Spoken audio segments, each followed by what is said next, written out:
Hi guys, I want to share with you some of my vintage ephemera. I haven't done this for a while, probably because the car boot sales, they tend to back up over the December, the Christmas months. And they've relaunched again, and we've had a mixture of wet weather and some dry spells.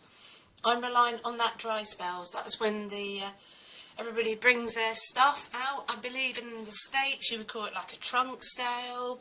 It's basically they set up a load of cars with their wares and goods on little put-me-up tables. Rather than having a yard sale, you just go to one community and you take out all your bits and pieces. So, without any further ado, let's share with you a mixture of bits and pieces. I can't help, but if there is going to be photographs, I will purchase photographs. I just love heritage.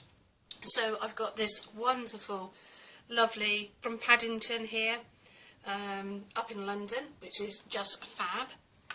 Then also, I'm a lover of when you used to get photographs and you used to get your negatives, so your photographs and your negatives would come together, and there are so many of different variations, and obviously they're always promoting something at some point or other, and it said no dark room required, so I'm not too sure what that was advertising, but when it comes down to photography, if you didn't need a dark room, I'm sure that was fab.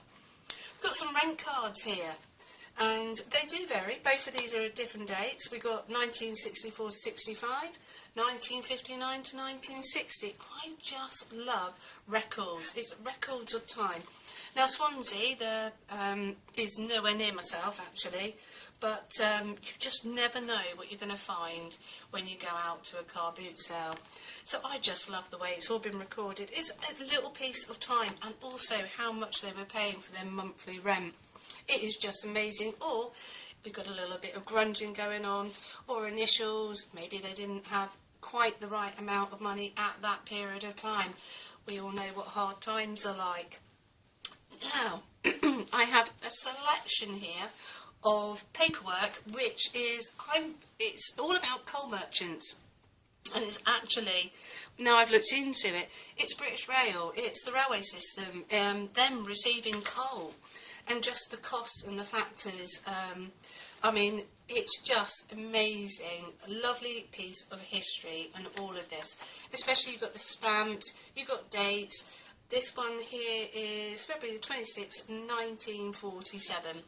All of them are the same.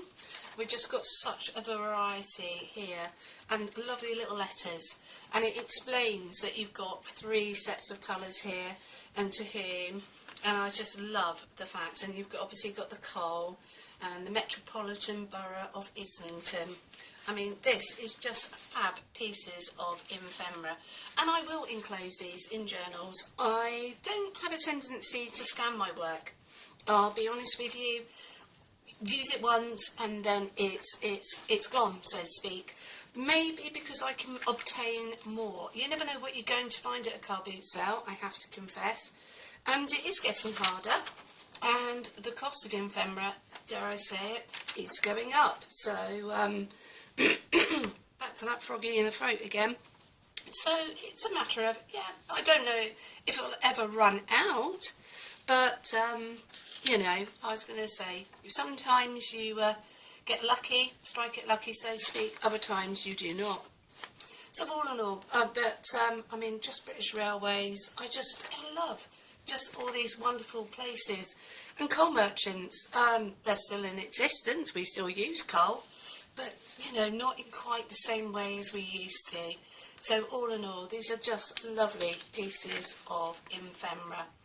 So moving on, I also love black and white photographs, and if I can obtain an album of some descript, I mean, this one hasn't got much in it, but I will share with you all the same, because I just love, you get little cartoons, as you can see here, Churchill asked. Now, some of this, obviously, is of the time, so not all of it would now be considered the right thing, but, you know, at that time, it was, a war was on, they were doing rationing, and we've got all types of just lovely black and white photos of different places that they've been to. And here up in the corner they're saying launch for victory. Sorry, I'm just going over. So they've just got little pictures of these two with launch for victory. And it's just, I mean, dare I say it, the rest of the scrapbook for the moment, but I'll use that paper. I'll find a way of doing something with that. And it's a little piece of history. And last but not least for the moment, I have a very old and battered book. I can't resist. I believe I paid a whole £1 for this book, and this came from the car boot sale. And it's got all types of, I mean, I think that is its original front cover. As you can see, these signatures have already fallen apart.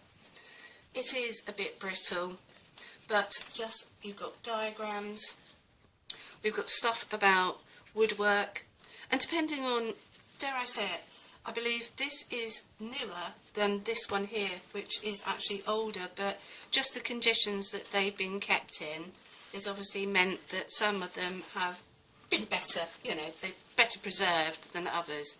So we've got all of these wonderful woodworking, and I think this one, July 1929. So I could probably make myself a set of chest drawers. That would probably be something I could do within the house. And then we've just got this actual large book is the English Mechanic and World of Science, number 1846, and it's dated August the 10th, 1900 here. So, I mean, this is just fabulous. And every now and again, you find the odd bit and pieces that has been stuffed into the book. So here's a piece of ephemera. At some point or other, it's been to the car boot sale. It tends to be a muddy location, so it's been trodden on at some point. Somebody shoveled it back into the book. But what we got here, these are for swords. This is a receipt for purchasing swords from Japan, of all places. And let's just flick you through some of these pages here. We've got all sorts of, lots of text, which is not a problem at all, lots of diagrams. I can see me making lots and lots of envelopes. Of course the edges, I mean, it's all age spots. So, I mean, it's just got a cracking amount of information. How to play chess in different places, notices. Dare I say, if I was to read just what I've got here, I think there's a bit of a lifetime's worth. So, I will be sharing this out between some of my pen pals, because I think that is the way to go. And there are advertisements in here in the back, but the book has obviously had a bit of a hard life. So, and you're now looking at it upside down. But, I mean, there's lots and lots of images, and then we've obviously got the lovely adverts at the back. So you can see this is just some of the vintage ephemera that I've picked up, and there is more to share with you, but for the moment I'm sure that is plenty for you to look at. I'll catch up with you later, guys. Bye bye.